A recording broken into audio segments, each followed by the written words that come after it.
Nos seguimos en un ratito. Ahora saludo a Inés Capdevila, hablamos un poco del mundo. Hola Inés, buen día. Buen día, Buen Edu, ¿cómo día. estás? ¿Qué tal? Bien, bien. Tratando de entender nuestra Argentina, Inés. Es tan complejo todo, ¿no? Tan al límite. Viste, mucha gente relaciona esto con Venezuela. Bueno, ahí está, falta de combustible, perdemos valor en los inmuebles porque no se venden, etcétera. Vos conociendo bien, ¿hay paralelismos ya con la historia reciente de Venezuela, la situación de la Argentina? Sí, te diría, Edu, que si uno quiere encontrar los paralelismos, los encuentra. Vos los describías muy bien. La falta de combustible es uno, dos países productores de petróleo, por supuesto que Claro. mucho más Venezuela que nosotros, que se encuentran en un vacío de combustible que afecta no solo a sus ciudadanos, sino también a sus empresas. Es el círculo vicioso de cómo se va deteriorando toda la infraestructura también que permite que un país crezca. Eso seguramente es parecido a Sí. Venezuela. También tenemos cosas que nos distinguen mucho de Venezuela y que han actuado como murallas para evitar que caigamos en el declive institucional. Y Claro. básicamente es fundamentalmente, Edu, las elecciones libres que ocurren en la Claro, Argentina, que exacto. no ocurren en Venezuela. Claro. Y eso es precisamente un poco lo que está sucediendo en este momento. El régimen de Nicolás Maduro había acordado, obviamente con la intermediación de varios otros países, había acordado con la oposición que permitiría la realización de internas libres dentro de la oposición y luego el año que viene de unas elecciones presidenciales libres y justas, cosa que es una rareza en la Venezuela de O sea, Nicolás Maduro. abrimos el acuerdo siempre y cuando hagas lo que yo te digo. Si no, rompemos. Básicamente, sí, exacto. El acuerdo consistía en que Estados Unidos va a liberar las sanciones, va a flexibilizar las sanciones durante 6 meses sobre el régimen de Nicolás Maduro, solo bajo la condición de que Maduro y su régimen permitan que la oposición se reagrupe, elija a su conductor o conductora para las elecciones del 24 y que las elecciones presidenciales del 24 sean justas y libres, es decir, sin fraude. Claro, claro, Bueno, claro. las primarias fueron el domingo pasado. Edu ganó contundentemente. 2 millones de venezolanos votaron en las primarias, una movilización increíble. Y el 93% eligió a María Corina Machado, una candidata a una política que consistentemente se levantó contra el Sí, sí. régimen de Nicolás Maduro en los últimos 10 años. ¿Qué sucedió después? Bueno, el régimen de Nicolás Maduro, ya sin extrañar a nadie, sin sorprender a nadie, cuestionó la legalidad de esas primarias, dijo que no habían, le bajó el precio, dijo que no Claro. habían votado 2 millones de personas, que votaron 600.000 y que por lo tanto la oposición había incurrido en algunos hechos delictivos y que iba a pedir a la justicia que examinara eso. Es lo habitual de Maduro. El tema, Edu, es qué va a hacer Estados Unidos luego del acuerdo. ¿Va a respetar esta flexibilización de sanciones? ¿Va a forzar nuevamente al régimen a que respete los resultados? Es la historia de no acabar con Nicolás Maduro en su decisión ya abierta de convertir a Venezuela en lo que es un En país lo que es. absolutamente decaído, exacto, y un Triste, régimen la verdad que dictatorial. muy triste. Te llevo a Israel, contame un poquito porque la ofensiva terrestre sobre Hamás, bueno, ya es un hecho. O comienza. Exactamente. Comenzó anoche, Ajá. anoche, hora en Israel, ayer a la tarde, hora argentina. Finalmente los tanques y las tropas de infantería de Israel, luego de haber estado hace 3 semanas organizándose en torno a la frontera de Israel con Gaza, finalmente incursionaron en el territorio de Gaza y se quedaron, porque esta semana había habido 2 incursiones de entrada y salida, es decir, temporales. Por ahora permanecen las tropas de Israel ahí.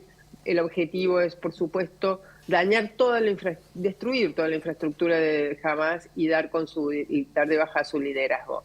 El tema es el daño colateral. Ahí, Claro, Edu, claro. por ahora, por ejemplo, ayer se cortó toda la energía eléctrica de Gaza, se cayeron también la provisión de internet y de telefonía móvil, por lo tanto estaba completamente aislado los 2.300.000 habitantes de Gaza, muchos de ellos ya en el sur, pero en una situación humanitaria desastrosa. Crece mucho la presión sobre Israel para que permita la creación de lo que llaman corredores humanitarios para que entre ayuda. La poca ayuda humanitaria que entró fue absolutamente insuficiente para el nivel de carencias que hoy tienen los gazatíes. Entonces, esta incursión israelí se desarrolla en ese contexto de desastre humanitario y con también muchísima presión internacional. Y hacia adentro de Israel, con ciertas divisiones. Primero, digamos, los israelíes que están siguen tan estremecidos por la matanza perpetrada por Hamás el 7 de octubre pasado, hace 3 semanas,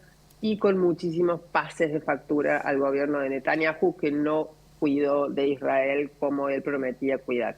Eso por un lado, y también las fisuras dentro de su gobierno respecto de cómo llevar a cabo la incursión y cuánto hacer que dure, porque eso también puede a la larga ser, digamos, un desafío estratégico e incluso una trampa estratégica para el gobierno. Fíjate que acá tenés lo urgente, pero también los temas de fondo que con el tiempo van a tener que dar explicaciones, ¿no? Entre otras cosas, ¿por qué se sorprendió de esta manera a la población sin haber previsto cómo se han, en principio, infiltrado, atacado tan sorpresivamente?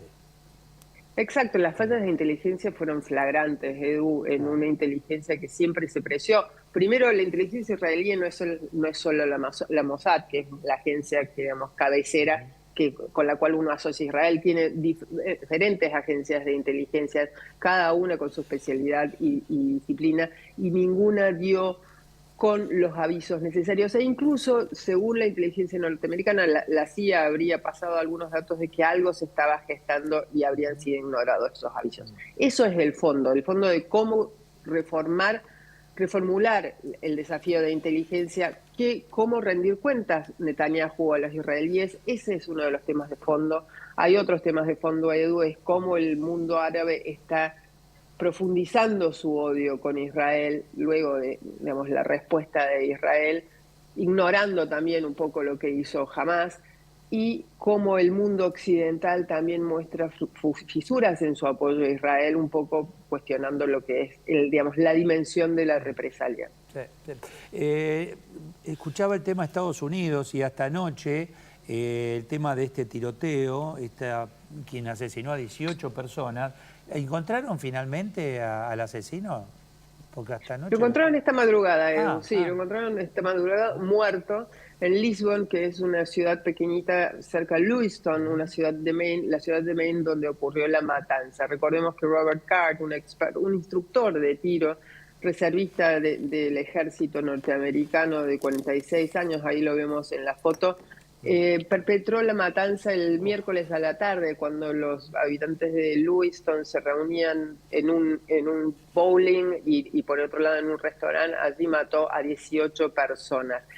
Luego de eso se fugó y durante 2 días fue una cacería humana de las cuales se tienen muy pocos recuerdos que haya sido alguna así en Estados Unidos. Finalmente anoche las fuerzas de seguridad de la policía de Maine lo encontró muerto en Lisbon. Se cree que se suicidó. Esta es la 36ª matanza en lo que va del año, Edu, en Estados Unidos. Casi 200 muertos.